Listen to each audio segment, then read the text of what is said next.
Let's get right into it. Today I'm going to show you 3 different ways to set up an open feeding system for your bees. Let's go.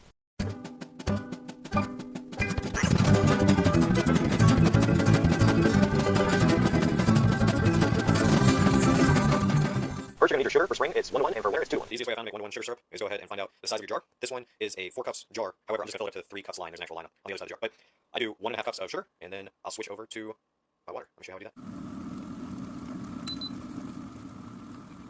Next thing I do is I take my bee spoon, and I'll go ahead and stir. So remember, it was at boiling. I poured it in here. It's super hot.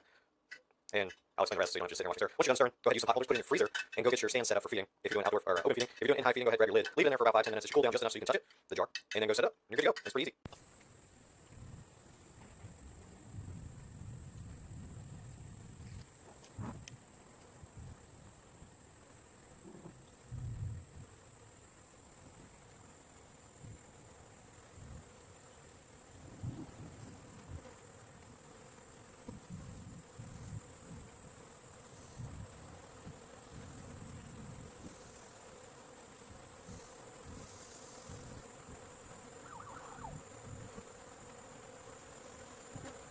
Hey guys, so today I'm going to teach you how to make a feeder for bees. So right now it's in the middle of summer, dirt is going on, you might have a little flow here and there, and when I mean flow, I just mean soybean might come up and all of a sudden you notice, oh, I've got 2 pounds heavier, 4 pounds heavier. There's no rhyme going on quite yet, but there's going to be a period between summer and fall where you are in complete dirt. There's just corn, and that's all you can really get at, and all you can get out of the corn is some pollen. Really, they're not going to get a whole lot of nectar or really anything significant. So, feeders. Now, there are instructions out there how to make a 5-gallon feeder. This is the BRB Keeper channel. We're expecting you only have 2 to 4 hives. If that's the case, then you don't need a 5-gallon bucket because there's some drawbacks. A 5-gallon bucket, you can't see through it to see what the level is unless you use a flashlight. You can't see mold in there or what's really going on. So I'm going to show you if you use the 5-pound Dextrue boxes, that's what this is, or just something that you typically buy a lot of that you're getting rid of that have these recesses, and these recesses can be used as a feeder. So concept is fill this with your sugar syrup, the lid on, flip it over, these recesses fill with your sugar syrup. Now, bonus, you can see through it, you see what level is, kind of like mason jar at that point, and you can tell if there's mold in it, kind of like mason jar too. So you have the option to use mason jar feeders that are outdoor.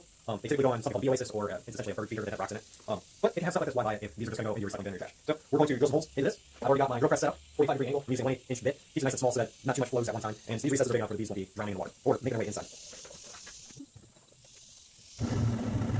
So I did that last minute thought. I did set it to 45-degree, but when I put the feeder up, it just seems like it would be a little too extreme, but it's still in the box, so it'd be essentially flat, but the table will help push pressure back on it. So what I'm trying to do, we'll see if we can get this in the camera, is I'm trying to put that hole as close to the edge as possible. Whoop, there we are, as close to the edge as possible, so that when it does fill with water, the liquid will go above that hole, and then, we're kind of back in here and it'll stop. So I'm going to fast forward this, pick up the rest of these, and then I'm going to go test it at the concept.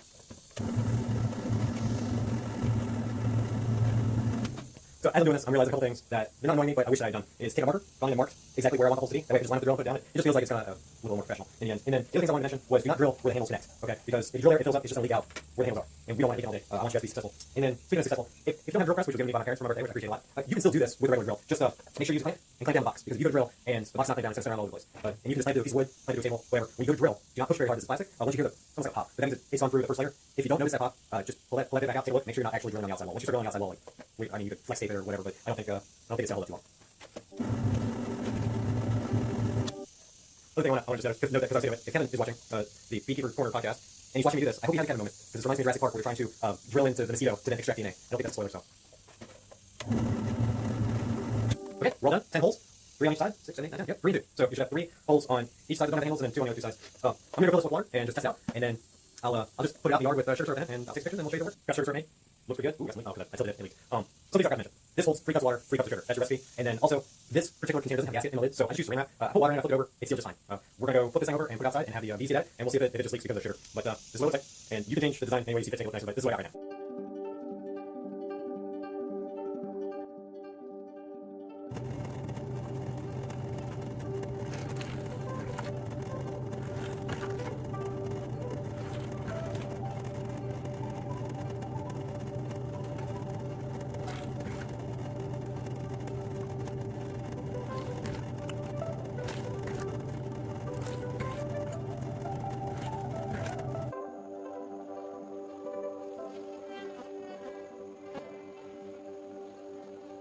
Alright guys, so yesterday I put out a feeder.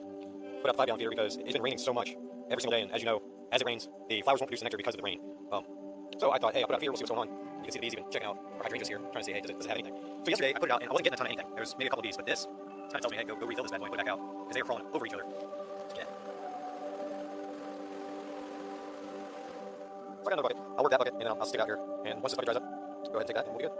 Alright, thanks for watching the video. If you build one, let us know in the comments. If you have a different container that also has recessed holes in it that maybe I'm throwing away, I don't even know, and you want me to try and make that thing work as a feeder, let me know in the comments what it is. If I like it, I'll go ahead and build it, and I'll share it with everybody, because that's how we can all be successful. So I spread the word and get the experience. So have a great day.